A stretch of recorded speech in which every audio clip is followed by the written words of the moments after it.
నమస్తే అమ్మా. నమస్తే అమ్మా. అమ్మా, లలిత సహస్రనామాలు తప్పు లేకుండా చదవాలంటే ఎలా?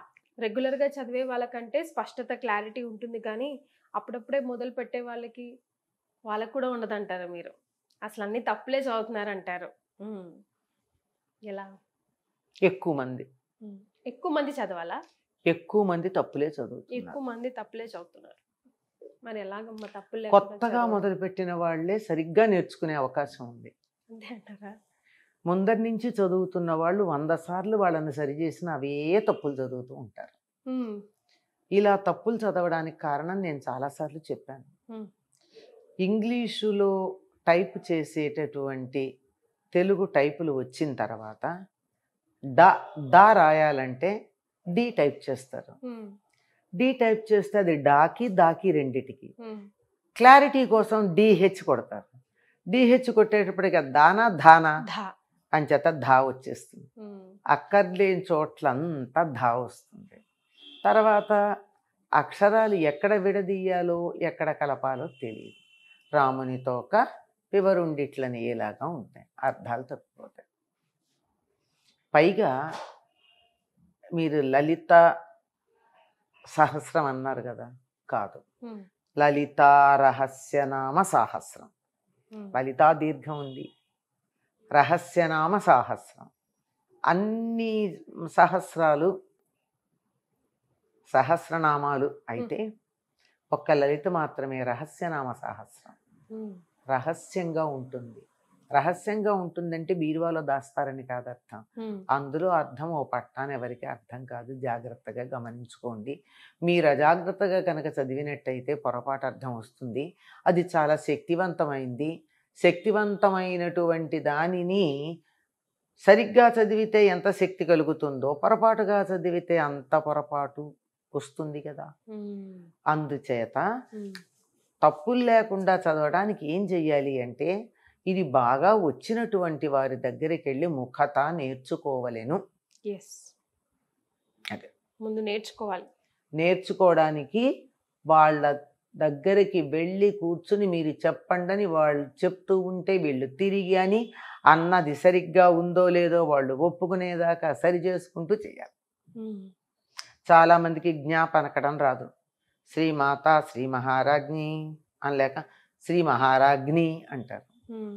రాజ్ఞి అంటే రా అగ్ని అని పిలిచినట్టే ఉంటుంది. అగ్నిని పిలుచుకుంటే ఏమవుతాయి మన కాపురాలు? మరి చిన్నవే కానీ ఎంత పొరపాటు కదమ్మా. కదా మరి. జాగ్రత్తగా ఉండాలి. ఉచ్చారణలో స్పష్టత లేకపోతే ఎటువంటి ప్రమాదం వస్తుందని ఒక ఉదాహరణ చెప్తా. మా. చాలామంది సుపుత్రాప్రాప్తిరస్తు అని దీవిస్తూ ఉంటారు. హ్మ్. ఎంత తప్పమ్మా అది. సుపుత్ర ప్రాప్తిరస్తు అనాలి. సుపుత్ర ప్రాప్తిరస్తు అంటే అర్థం ఏంటి? సుపుత్ర అప్రాప్తిరస్తు. ఓ. అక్కడ దీర్ఘం పెడితే అర్థం పోయిందా? పోయింది కదా. పోయింది. మరి ఇప్పుడు ఏమైంది? వాళ్ళు అదృష్టవంతులై వాళ్ళకి నిజంగా దేవుడు అనుగ్రహిస్తే సుపుత్రుడు పుట్టక పుత్రిక పుడుతుంది. అదృష్టం. పుత్రుడే పుట్టాడు అనుకో, వాడు సుపుత్రుడు కాడు, కుపుత్రుడు అవుతాడు. అంత పవర్ ఉంటుంది. మాట పవర్ ఉందనే కదా ఆశీర్వచనం తీసుకుంటున్నా. నీకు ఆశీర్వదిస్తే దానివల్ల ఫలితం ఉంటుంది అని నమ్మకం ఉంటే ఆశీర్వదించమంటున్నావా, లేకపోతే అంటున్నామా? అవునమ్మా. ఉంది కదా. ఉంది. వాళ్ళ మాట జరుగుతుంది అని నమ్మకం కదా. వాళ్ళు చెడ్డ మాట మాట్లాడితే చెడే జరుగుతుంది, మంచి మాట మాట్లాడితే మంచి జరుగుతుంది. అంతేగా. ఏదైనా నమ్మకంతోనేగా. నమ్మకమే కాదు, అక్షరాలకు అంత శక్తి ఉంది. నమ్మకం అయితే సరిపోలేదమ్మా, అక్షరాలకు శక్తి ఉంది కదా. నేను మీతో రా అని పిలిచానమ్మా, వస్తారు. రా అన్నా, ఎలా ఉంది? అంటే కోపంతో పిలిచినట్టుగా ఉంది కదమ్మా. అర్థం తేడా ఉందా? ఎస్. అర్థంలో తేడా లేదు. రామ్మ అంటే కమ్మనే అర్థం. కానీ రా అన్నదానికి, రా అన్నదానికి, రా అన్నదానికి భావనలో తేడా ఉంది. భావన మాత్ర సంతుష్టాయై నమో నమః అనుంది అమ్మవారి నామం. భావనతో సంతృప్తి చెందే అమ్మవారి దగ్గర ఇలా రా అంటావా, రా అంటావా ఆలోచించుకో. ఒక్క ఉచ్చారణలో స్పెల్లింగ్ మిస్టేక్ లేదు, ధ్వని మిస్టేక్ లేదు, ఓన్లీ ఇంటోనేషన్ అంటారు ఆంగ్లంలో. కాకువు అంటారు తెలుగులో. ఉచ్చారణ చేసేటప్పుడు మన మనోభావం ఆ అక్షరం మీద ఒత్తి పలుకుతుంది. ఒత్తి పలకడం అంటారు. దానివల్ల ఇంత తేడా వచ్చినప్పుడు అమ్మవారి అనుగ్రహం కోసం మనం ప్రార్థిస్తూ ఆవిడ్ని మనని అనుగ్రహించమని కోరాలా, ఆగ్రహించమని కోరాలా? అనుగ్రహించమనే కోరాలి కదమ్మా. మరి మనం అడిగేది ఆగ్రహించమని కదా కొన్ని నామాలు. నిజానికి ఆవిడ చాలా మంచిది గనక మనం తిట్టే తిట్లకి పెద్దగా కోపం తెచ్చుకోకుండా సత్ఫలితాలు ఇవ్వట్లేదు, అలాగే దుష్ఫలితాలు కూడా ఇవ్వట్లేదు. మేము ఇన్నిసార్లు పారాయణ చేశామండి. అమ్మో, నేను రోజుకి 10 సార్లు లలిత పారాయణ చేస్తానండి. మీతో కూర్చుంటే 30 నిమిషాలు పడుతోందండి ఒకసారి చదవడం. నేను 30 నిమిషాల్లో 3 సార్లు చదువుతానండి. అబాగబా చదువుతానండి, అయినా నాకు ఫలితం ఉండట్లేదండి అంటారు. ఎట్లా ఉంటుందమ్మా? నేను ఇందాక చెప్పినట్టు ఒకదానికొకటి అడుగుతూ ఉంటే ఎందుకు వస్తుంది ఫలితం? అసలు మనం ఫలితం అడగాలి, మనం ఫలితం అడుగుతున్నాం. పాపం ఆవిడ ఫలితం ఇద్దామని కూర్చుంది, మనం అడిగింది ఫలితం అయింది. ఏది ఇవ్వాలో తెలియక ఆవిడ కన్ఫ్యూజ్ అయింది. అంచేత దుష్ఫలితము లేదు, సత్ఫలితము లేదు. కరెక్ట్. ఎప్పుడు చదవాలమ్మా? చదవటం నేర్చుకోవడం మొదలు పెట్టాము, నేర్చుకున్నాము. ఏ టైము, లైక్ ఎలా చదివితే మంచిది? ఏ టైం అంటే ఉదయం మంచిదం. ఎప్పుడైనా సరే దేనికైనా వీలైనంత వరకు భోజనానికి ముందు చదవడం ప్రధానమమ్మ. ఏదైనా సరే ఆఖరికి మనం చదువుకునే పరీక్షలకు చదువుకునే చదువైనా భోజనానికి ముందు చదివితే గుర్తుంటుంది అని సైంటిస్టులు పరిశోధన చేసి చెప్పిన మాట. కనుక దీని ఫలితం కూడా మనకి ఎక్కువ ఉండాలి అంటే ఉదయం భోజనానికి ముందు. కుదరలేదు సాయంత్రం చక్కగా స్నానం చేసి కానీ లేకపోతే కాళ్ళు చేతులు కడుక్కుని కానీ శుచిగా కూర్చుని ఒక చోట కూర్చుని చదవాలి. నేను చాలామందికి చేసే విన్నపం ఏమిటంటే సోఫాల్లో కూర్చుని అలా చదువుతూ ఉంటారు. వద్దు, దేవుడి గదిలోనే కూర్చోవాలి. దేవుడి దగ్గర కూర్చుని చదివితే మంచిది. లేదు, పని చేసుకుంటూ చదవండి. పని చేసుకుంటే సోఫాలో కూర్చోరుగా. సాధారణంగా పని అంటే ఇది చదువుకునేటప్పుడు వంటింట్లోనో దేవుడి దగ్గర చదువుకుంటూనో వంట చేసుకుంటూనో శుచిగా ఉండే చేస్తారు. అలాగే చెయ్యండి. సోఫాల్లో వద్దని ఎందుకు చెప్తానంటే రకరకాల పరిస్థితుల్లో ఉన్న వాళ్ళు వచ్చి ఆ సోఫాలో కూర్చుని ఉంటారు. ఆ ఎనర్జీస్ ఉంటాయి అక్కడ. వాటిని ఫైట్ చేసుకుని మన పాజిటివ్ ఎనర్జీ రావాలంటే ఎందుకు అంత కష్టపడాలి? అంచేత మనం శుచిగా ఉండి శుచి అయిన ప్రదేశంలో చేసుకుందాం. కొంతమంది ఇప్పుడు అవధూతల లాంటి స్థాయికి వెళ్ళిన వాళ్ళు ఉంటారు. వాళ్ళకి అసలు శుచి ప్రదేశం లాంటివే ఉండేది. ఎందుకంటే వాళ్ళు భోజనాలే చేయరు. వారు స్నానం చేయకపోతే కూడా వాళ్ళ దగ్గర మంచి పరిమళం వస్తూ ఉంటుంది, ఈ మల్లెపూల వాసన వస్తూ ఉంటుంది. అటువంటి స్థాయికి వెళ్ళిన వాళ్ళకి పరిమితులు ఇలాంటి లెక్కలు లేవు. కానీ మనకి ఇంకా అన్నీ ఉన్నాయి కదా. అంచేత మనం కొంచెం జాగ్రత్తగానే చదువుకోవాలి. మరి రహస్యనామం అన్నారు కదా, చాలా ప్రత్యేకతని, చాలా పెద్ద పీటను వేశారు కదా, మరి ఎలాంటి ఫలితం వస్తుందంటారు? రహస్యము అంటే ఇక్కడ దాచిపెట్టారని కాదు, కానీ మీకు అర్థం కాదు అని అర్థం. ప్రతి నామానికి నిఘంటు ప్రకారం ఉండే అర్థం ఒకటి ఉంది. అయిన తర్వాత వ్యక్తి తాను ఉన్నత స్థాయికి వెళ్ళడానికి ఏం చెయ్యాలి అనేటటువంటి ఒక డైరెక్షన్ ఉంది అందులో. ప్రతి నామంలోనూ ఉంటుంది. 2, కుటుంబ సంబంధాలు ఎట్లా ఉండాలని చెప్పే అర్థం ఒకటి ఉంది. కుటుంబంతో ఎలా ప్రవర్తించాలి మనం. 3, సమాజంలో ఎలా ఉండాలని చెప్పేది ఒకటి ఉంది.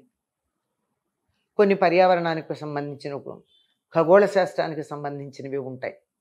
ఇవి కాక ప్రత్యేకమైనటువంటి సైన్స్కి సంబంధించిన నామాలు కొన్ని వరుసగా ఉన్నాయి ఇందులో.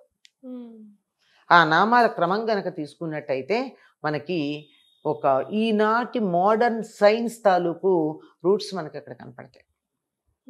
ఉదాహరణకి వజ్రేశ్వరి వామదేవి అనే నామం దగ్గర నుంచి సర్వోదన ప్రీత చిత్తాయాకిన్యంబ స్వరూపిణి అని చెప్పే నామం దాకా ఉన్నవి పైకేమో చక్రాల గురించి చెప్పినట్టు ఉంటుంది. లోపల అర్థం ఏమిటి అంటే జాగ్రత్తగా గమనిస్తే మొదటి నెల గర్భస్థ శిశువు ఎలా ఉంటుంది, ఎలా ఎదుగుతుంది, దాని లక్షణాలు ఏమిటి, ఏ అవయవాలు ఏర్పడతాయి, అప్పుడు ఏ రకమైనటువంటి ధ్వనులు చేస్తే బిడ్డకి బాగుంటుంది, ఎటువంటి ఆహారం తీసుకుంటే తల్లికి మంచిది. అట్లా 6 నెలల వరకు బిడ్డ ఎదుగుదల, తల్లి తీసుకోవాల్సిన జాగ్రత్తలు, తినవలసిన ఆహారాలు, బిడ్డ ఎదుగుదలలో ఏ ఏ అవయవాలు ఎప్పుడు ఎలా ఏర్పడ్డాయి, ఈ వివరాలన్నీ ఉంటాయి. అది ప్రత్యేకమైన సైన్స్. అలాగే విద్యుత్ శక్తి గురించి సంబంధించినవి కొన్ని ఉన్నాయి, అయస్కాంత శక్తికి సంబంధించినవి కొన్ని ఉన్నాయి, ఖగోళ శాస్త్రానికి సంబంధించినవి కొన్ని ఉన్నాయి. ఇట్లా అనేక రకాలైనటువంటి శాస్త్రాలకు సంబంధించిన విశేషాల నామాలు ఉన్నాయి. ఇవన్నీ అందులో ఉన్నటువంటి రహస్యార్థాలు అని చెప్పారు. అందుకని జాగ్రత్తగా చదవాలి. ఎక్కడన్నా విడదీయటంలో కానీ, కలపడంలో కానీ, ఉచ్చారణలో కానీ తేడా వస్తే పొరపాటు అర్థం వస్తుంది. మనం ఈమెయిల్ పంపుతాం, స్పెల్లింగ్లో తేడా వస్తే నీకు పంపిన ఈమెయిల్ నీకు అందుతుందా అమ్మా? పోనీ స్పెల్లింగ్ బాగానే రాశాను, డాటో, హ్యాషో, ఎక్స్క్లమేషను, కామానో మిస్ చేశాను, నీకు వస్తుందా నా ఈమెయిల్? ఇక్కడి నుంచి ఇక్కడికే రాదే, ఇక్కడి నుంచి అక్కడెక్కడికో నేను పంపుతున్నది ఎట్లా పెడుతుందమ్మా? వెళ్ళాలి కదా. నా విన్నపం, నా అభ్యర్థన వెళ్ళాలా? వెళ్ళాలి అంటే నేను కరెక్ట్ ఈమెయిల్ ఇవ్వాలి కదా. ఈమెయిల్ ఎలా ఉంది? ఇక్కడ అక్షరాల్లో ఉంది. మనం సిరి లాంటివి ఉన్నాయే, అలెక్సా లాంటివి, అవి వాయిస్తో ఉన్నాయి కదా. మీ అలెక్సా నేను అలెక్సా అని పిలిస్తే పలకదు కదా. మీ గొంతునే గుర్తుపడుతుంది, నా గొంతుని ఎందుకు గుర్తుపట్టదు? ఎవరు నేర్పారు దానికి? There is a science behind it. అటువంటి సైన్స్తో కూడుకుని స్తోత్రాలు మనకి తయారు చేసి మనం అడిగినటువంటి రిక్వెస్ట్ ఎక్కడికి వెళ్ళాలి అన్నది అందులో పెట్టారు. జాగ్రత్తగా సేమ్ మెయిల్ ఐడికి వెళ్ళేట్టు మనం చెప్పగలగాలి అంటే తప్పనిసరిగా సరిగ్గా ఉచ్చారణ చేయాలి. దీనికోసం నేను ప్రస్తుతం ఏమో నాకు తెలియదు కానీ 28 days ఇద్దరు విద్యార్థుల్ని కూర్చోబెట్టుకుని ప్రతి అక్షరం ఎట్లా ఉచ్చరించాలి, జ్ఞా ఎట్లా ఉచ్చరించాలి, స ష స ఎలా ఉచ్చరించాలి, చితిస్తత్పద లక్ష్యార్థ అన్న చోట దాన్ని ఏ రకంగా నేర్చుకుంటే ఒక్క సిలబుల్ కూడా మిస్ అవ్వకుండా అంటారు. ఎంతమంది అనగలరమ్మా? చితిస్తత్పద లక్ష్యార్థ. దీన్ని పర్ఫెక్ట్గా ఎలా అనాలి? వక్త్ర లక్ష్మీ పరివాహ. చాలా మంది వక్త్ర అన్నారు, వక్ర అనేసి వెళ్ళిపోతూ ఉంటారు, తా వినపడదు. వక్త్ర. ఇప్పుడు వక్ఫ్ బోర్డ్ అని ఎంతమంది సరిగ్గా అనగలరు కదా. అలా అందులో ఒక స్పీడ్ తో, ఒక రిథమ్ తో వెళ్తూ ఉంటే అదే. దీన్ని ఎలా చదవాలి, ఎక్కడ దుష్టదూరా తర్వాత దురాచార సమయం ఎందుకు విడదీయకూడదు, ఇలాంటివన్నీ నేర్పిస్తూ ఇద్దరు విద్యార్థినులను కూర్చోబెట్టుకుని నేను అని వాళ్ళ చేత అనిపించి పైన అర్థం చెప్పి ప్రతి చిన్న సిలబుల్ కూడా చెప్పేది. జ్ఞా ఎలా పలకాలి, నాలిక ఎలా ఉండాలి, నాలిక ఎట్లా పెట్టాలి, పళ్ళు ఎలా ఉండాలి, పెరిమిలు ఎలా ఉండాలి జ్ఞా పలికేటప్పుడు, ఇవి నేర్పించానమ్మా. ఇవి యూట్యూబ్లో ఉన్నాయి. 28 days పట్టింది. అంటే డీటెయిల్డ్ మీనింగ్ చెప్పలా. నేను చెప్పాను కదా, 5 మినిమం 5 మ్యాక్సిమం 6 స్థాయిల అర్థాలు ఉంటాయి ఒక్కొక్క నామానికి. అవేమీ చెప్పాల. ఊరికే పైన ఇది ఇలా అంటే అర్థం ఏమిటి, ఇలా విడదీసి మీరు పొరపాటుని ఇట్లా అన్నారనుకో దాని అర్థం ఎట్లా మారిపోతుంది. భవద వసుధ వృష్టి అని చదువుతారు. భవద సంసారం ఇచ్చేది, వసుధ బంగారం ఇచ్చేది, వృష్టి వర్షం కురిసేది. అమ్మో ఎన్ని జన్మలు, మళ్ళీ మళ్ళీ జన్మలు అడుగుతున్నాం మనం. కాదు, భవదావ సుధా వృష్టి అని చదవాలి. దాన్ని విడిగా చదివితే అర్థం మారిపోయింది కదా. అందుకని ఎక్కడ విడదీయాలి, ఎక్కడ ఇలా అంత ప్రతి చిన్నది కూడా నేర్పించానమ్మా. 28 days పట్టింది. దట్ యూట్యూబ్ లైవ్లో ఉంది.